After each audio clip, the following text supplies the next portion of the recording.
നമസ്കാരം.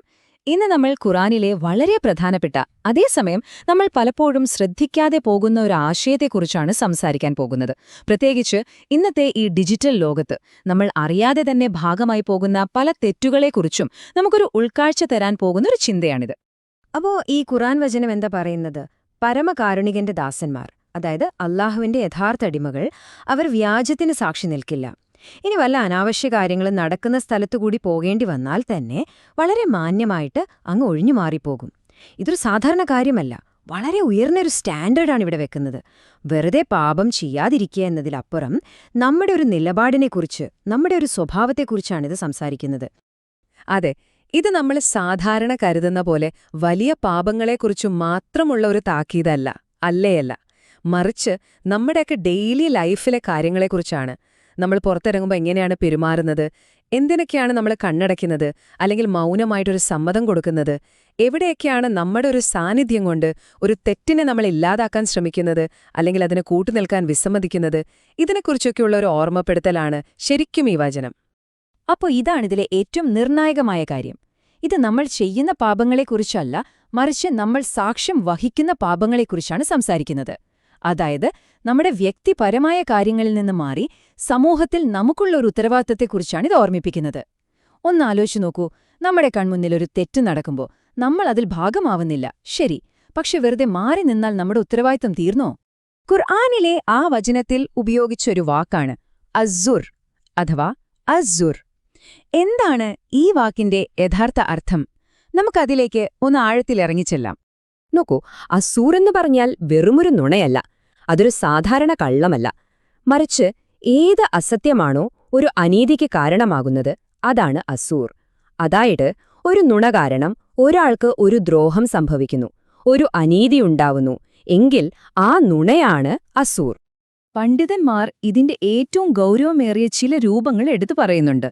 ഒന്ന്, ഷിർക്ക്, അതായത് ദൈവത്തിൽ പങ്കുകാരെ ചേർക്കുന്നത്. അത് ഏറ്റവും വലിയ അനീതിയായിട്ടാണ് ഇസ്ലാം കാണുന്നത്. പിന്നെ ബഹുദൈവാരാധകരുടെ ഉത്സവങ്ങളിലൊക്കെ പോയി പങ്കെടുക്കുന്നത്. കാരണം നമ്മുടെ സാന്നിധ്യം കൊണ്ട് ആ തെറ്റായ വിശ്വാസത്തിന് നമ്മളൊരു സാധുത കൊടുക്കുകയാണ്. പിന്നെ വരുന്നതാണ് കള്ളസാക്ഷ്യം പറയൽ, ഒരാളെക്കുറിച്ച് അപവാദം പറഞ്ഞ് അവരുടെ ജീവിതം തന്നെ തകർക്കുന്നത്. ഇതെല്ലാം അസൂറാണ്, കാരണം ഇവയെല്ലാം അനീതിക്ക് കാരണമാകുന്ന അസത്യങ്ങളാണ്. പ്രവാചകൻ മുഹമ്മദ് നബി സല്ലല്ലാഹു അലൈഹിസ്സല്ലമയുടെ ജീവിതത്തിൽ നിന്നുള്ള ഒരു സംഭവം നോക്കൂ. ഒരാൾ വന്നിട്ട് പറഞ്ഞു, എന്റെ ഒരു മകന് ഞാൻ കുറച്ച് സ്വത്ത് കൊടുക്കുകയാണ്, അതിന് താങ്കൾ സാക്ഷിയാകണമെന്ന്. അപ്പോൾ നബി ചോദിച്ചു, നിന്റെ എല്ലാ മക്കൾക്കും ഇതുപോലെ കൊടുക്കുന്നുണ്ടോ? അയാൾ പറഞ്ഞു, ഇല്ല. അപ്പോൾ നബി പറഞ്ഞ മറുപടിയാണ്, ഒരു അനീതിക്ക് സാക്ഷിയാകാൻ ഞാൻ വിസമ്മതിക്കുന്നുവെന്ന്. കണ്ടോ, ഒരു കുടുംബത്തിലെ ചെറിയ കാര്യത്തിൽ പോലും നീതിയുടെ പ്രാധാന്യം എത്ര വലുതാണെന്ന് നോക്കൂ. കള്ളസാക്ഷ്യത്തെക്കുറിച്ച് പറയുമ്പോൾ അതിന്റെ ഗൗരവം എത്രത്തോളം ഉണ്ടെന്ന് വ്യക്തമാക്കാൻ പ്രവാചകൻ ചെയ്ത ഒരു കാര്യമുണ്ട്.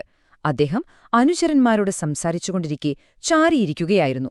പെട്ടെന്ന് ഈ വിഷയം പറയാൻ നേരം അദ്ദേഹം നേരെ നിവർന്നിരുന്നു, എല്ലാവരുടെയും ശ്രദ്ധ തന്നിലേക്ക് ആകർഷിക്കാൻ വേണ്ടി. എന്നിട്ട് അദ്ദേഹം ആവർത്തിച്ചു പറയാൻ തുടങ്ങി, കള്ളസാക്ഷ്യത്തെ സൂക്ഷിക്കുക, കള്ളസാക്ഷ്യത്തെ സൂക്ഷിക്കുക, കള്ളസാക്ഷ്യത്തെ സൂക്ഷിക്കുക. അനുചരന്മാർ പറയാണ്, അദ്ദേഹം അത് നിർത്തുമോ എന്ന് ഞങ്ങൾ ആഗ്രഹിച്ചുപോയി. അത്രയധികം തവണ അദ്ദേഹം അത് ആവർത്തിച്ചു. ആ പാപത്തിന്റെ ഭീകരത അവരുടെ മനസ്സിൽ അത്രയധികം ഉറപ്പിക്കാനായിരുന്നു അത്. ശരി, ഇത്രയും നേരം നമ്മൾ സംസാരിച്ചത് നൂറ്റാണ്ടുകൾക്ക് മുൻപുള്ള കാര്യങ്ങളാണ്. പക്ഷേ ഈ ആശയം, ഈ അസൂർ എന്ന ആശയം ഇന്നത്തെ നമ്മുടെ ഡിജിറ്റൽ ലോകത്ത് എങ്ങനെയാണ് വരുന്നത്? നമുക്ക് നോക്കാം. ഒന്ന് താരതമ്യം ചെയ്തു നോക്കൂ. പണ്ടൊക്കെ കള്ളസാക്ഷ്യമെന്ന് പറഞ്ഞാല് അതൊരു കോടതി മുറിയിലായിരുന്നു. ഇന്നോ ഉറപ്പില്ലാത്തൊരു വീഡിയോ നമ്മൾ ഫോർവേഡ് ചെയ്യുന്നതും ഒരുതരം കള്ളസാക്ഷ്യമല്ലേ? പണ്ട് അങ്ങാടിയിൽ നിന്ന് കിംവദന്തികൾ പരത്തിയിരുന്നു. ഇന്ന് സന്ദർഭത്തിൽ നിന്ന് അടർത്തിയെടുത്തൊരു സ്ക്രീൻഷോട്ട് ഷെയർ ചെയ്താൽ മതി. പണ്ട് ആളുകൾ കൂട്ടം കൂടിയിരുന്ന് പരദൂഷണം കേൾക്കുമായിരുന്നു. ഇന്ന് സോഷ്യൽ മീഡിയയിൽ ഒരാളെ കൂട്ടം ചേർന്ന് ആക്രമിക്കുമ്പോൾ നമ്മളും അതിൽ ചേരുന്നു. അപ്പോൾ അസത്യത്തിന് സാക്ഷ്യം വഹിക്കുക എന്നത് ഇന്നൊരു ക്ലിക്ക്, അല്ലെങ്കിൽ ഒരു ഷെയർ, അല്ലെങ്കിൽ നമ്മൾ വെറുതെ കണ്ടു തീർക്കുന്ന ഒരു വീഡിയോയുടെ രൂപത്തിൽ വരെ വരാം. ഒരാളെക്കുറിച്ചുള്ള അപവാദത്തിലേക്ക് നമ്മൾ എങ്ങനെയാണ് എത്തുന്നതെന്ന് നോക്കൂ. അതിനൊരു വഴിയുണ്ട്. ഇത് തുടങ്ങുന്നത് വലിയൊരു നുണയിൽ നിന്നൊന്നുമല്ല. ആദ്യം വെറുമൊരു കഴിയാക്കലായിരിക്കാം. പിന്നെ അവരെക്കുറിച്ച് മോശമായിട്ട് നമ്മൾ ഊഹിച്ചു തുടങ്ങും. അടുത്ത സ്റ്റെപ്പ് എന്താ? നമ്മൾ ഓൺലൈനിലേക്ക് കയറി അവരെക്കുറിച്ച് തേരെയും എന്തെങ്കിലും തെളിവ് കിട്ടുമോ നോക്കാൻ. കിട്ടുന്ന വിവരങ്ങൾ വെച്ച് നമ്മളെ ഏഷണി പറഞ്ഞു തുടങ്ങും. ഒരുപക്ഷെ സത്യമായിരിക്കാം, പക്ഷെ അത് ദോഷകരമാണ്. അവസാനം അത് വലിയ അപവാദത്തിലേക്ക്, അതായത് നുണകളിലേക്കെത്തും. കണ്ടോ, നിസ്സാരമെന്ന് തോന്നുന്ന ഒരു കളിയാക്കളിൽ നിന്നാണ് ഇത്രയും വലിയൊരു പാപത്തിലേക്ക് നമ്മൾ എത്തുന്നത്. അപ്പോൾ നമ്മൾ സ്വയം ചോദിക്കേണ്ട ഒരു ചോദ്യം ഇതാണ്: നമ്മുടെ സാന്നിധ്യം കൊണ്ട്, നമ്മുടെ ശ്രദ്ധ കൊണ്ട് നമ്മൾ എന്തിനാണ് സാധുത നൽകുന്നത്? ഓൺലൈനിൽ നമ്മൾ കാണുന്ന ഓരോ വീഡിയോക്കും വായിക്കുന്ന ഓരോ പോസ്റ്റിനും നമ്മളൊരു വ്യൂ കൊടുക്കുന്നുണ്ട്. നമ്മുടെ ആ ശ്രദ്ധ ശരിക്കും ഒരു കറൻസി പോലെയാണ്. അത് അനാവശ്യമായ തെറ്റായ കാര്യങ്ങൾക്ക് കൊടുക്കുമ്പോൾ നമ്മളതിനെ പ്രോത്സാഹിപ്പിക്കുകയാണ് ചെയ്യുന്നത്.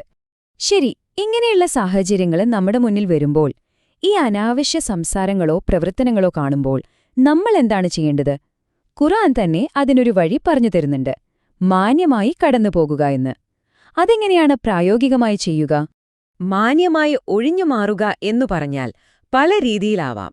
ഒരു സംഭാഷണത്തിൽ പരദൂഷണം തുടങ്ങുമ്പോൾ അവിടെ നിന്ന് എഴുന്നേറ്റു പോകാം.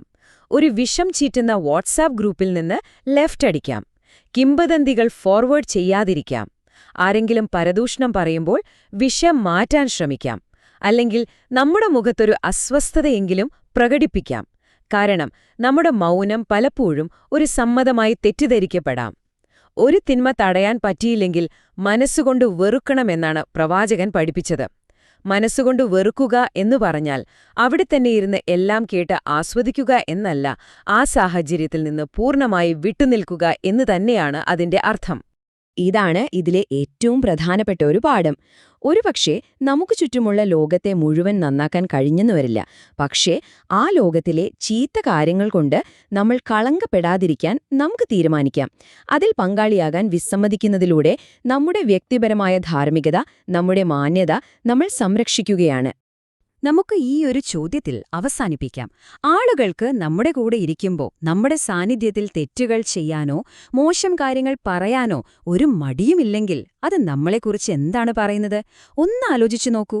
നമ്മുടെ സ്വഭാവം ഒരു പരിച പോലെയാകണം. നമ്മുടെ അടുത്ത് വരുമ്പോൾ ആളുകൾക്കൊരു മോശം വാക്ക് പറയാൻ മടി തോന്നണം. അങ്ങനൊരു അന്തരീക്ഷം നമ്മുടെ സാന്നിധ്യം കൊണ്ട് ഉണ്ടാക്കാൻ കഴിയണം. അതാണ് ആ ഖുർആൻ വചനത്തിൽ പറഞ്ഞ പരമകാരുണികന്റെ യഥാർത്ഥ ദാസന്മാരുടെ നിലവാരം.